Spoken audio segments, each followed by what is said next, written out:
What's up everyone? Today I will be filming part 2 of my Fujifilm Instax Mini 8 camera series, and today's just going to be kind of an extension of tips and tricks and different things like that, just because my first video was really just for beginners so that they got a feel for the camera, but now it's more of the serious stuff about taking pictures and different things like that, so let's just hop right into it.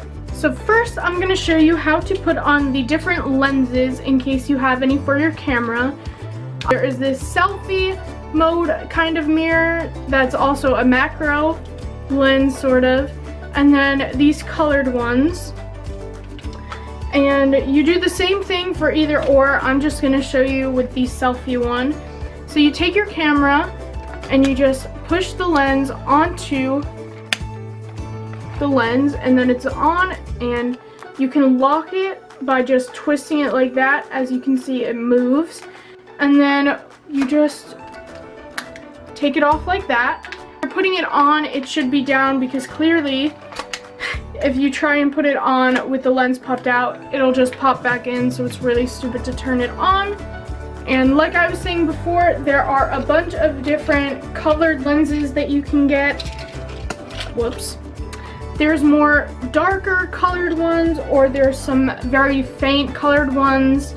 I have a bunch, and I definitely recommend that you buy at least one pack of these colored ones, just because they can add a really cool effect to your pictures. And I don't know, I really like them and I like to experiment with them. So this is what the pictures look like if you do end up taking any with some lenses. These are just two examples. This I took with the red one, and this picture I took with this lens. But there's actually a really cool trick.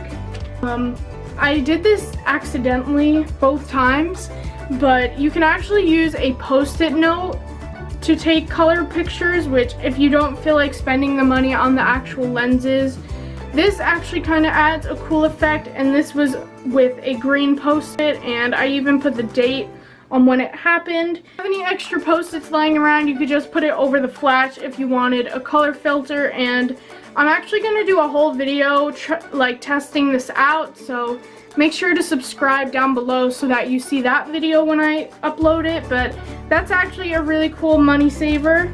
Some people like to put masking tape over their flash to kind of try to dilute it so that it doesn't overexpose pictures, but I just like to cover it with my fingers like that, or sometimes I'll just do it with my other hand and turn this on and then take the picture. One, it doesn't overexpose it, but if I'm outside and I'm trying to take a picture of the sunset or the clouds, I just think it comes out better if you cover the flash. Just my opinion. But so this picture was taken just around the time that I got my camera, well, my Polaroid camera, and it was of a coloring page inside, and I decided to cover the flash, and it came out really, really badly. And the lighting in our house isn't that great, so that's why it didn't really come out super bright. But that's why you shouldn't cover the flash inside, and that's why you should also just listen to your camera. If it's telling you to have it on a setting, then just have it on that setting. But yeah, this was when I put it on the wrong setting, because I thought that by covering the flash it wouldn't matter. And I had this picture on the home setting, and as you can see, even without the flash, it came out really overexposed. And this is in Hogsmeade of Hogwarts in Universal Studios, and this was the one that was taken correctly. As you can see, it came out really nice, and I had it on the super bright setting, I believe. It was one of the sun settings, and I did cover the flash, and it came out really nice, and you can really see the difference. And I took it in the exact same spot. As you can see, you can kind of tell by the people. But yeah, that's why you should really learn when to cover the flash and when to not cover the flash. One really popular thing to do with the Instax Mini series is to do double exposure. And this I actually did accidentally, and it was actually a triple exposure. I don't really know if you guys will be able to tell, but it's a picture of a bowl of soup, me with my Demi Lovato shirt, and then my mom and my dad right there. Those are their two faces.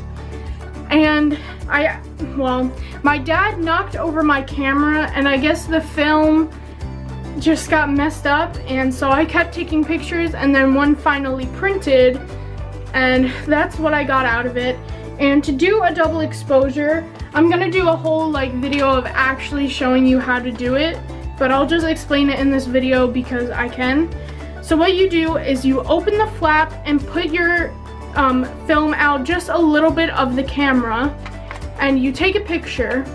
And once it takes the picture, you push the film back in, you close the door, and then you take another picture, and that picture should come out double exposed.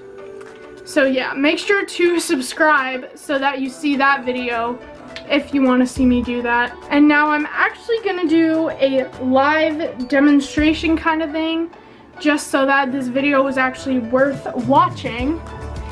And what you're gonna need is your Instax Mini 8 camera, or any Polaroid film really, and your cell phone. And what you do is open the flash on your iPhone so that it's going, and take a picture.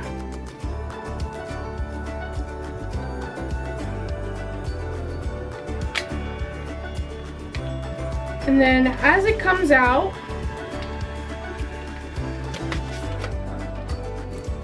put the flash on the film, and it'll process within probably 2 minutes. Most of the time the film processes within 10 minutes, but if you do this, it'll process a lot quickly. I don't think that was proper English. A lot more quickly. And yeah, or you could put it in direct sunlight and it'll process really quickly. And you should let your film process fully before you put it away, or else it could mess with the chemicals that help make the film process itself. And I hope this comes out not overexposed, but look at how fast that goes. And I don't think a lot of people know about that, but I mostly do this is if I'm taking pictures of a certain place or with certain people, and I want to make sure that the picture is good enough, so I do this trick so that if I need to take another picture I can before we leave, instead of finding out hours later or minutes later, you know? So yeah, and look at that, now I have a picture of myself. So that was the last tip for this video. I hope this was helpful. Please make sure to like and subscribe for all the reasons that I mentioned in this video, and because I will be filming more videos like this for this series that I'm making.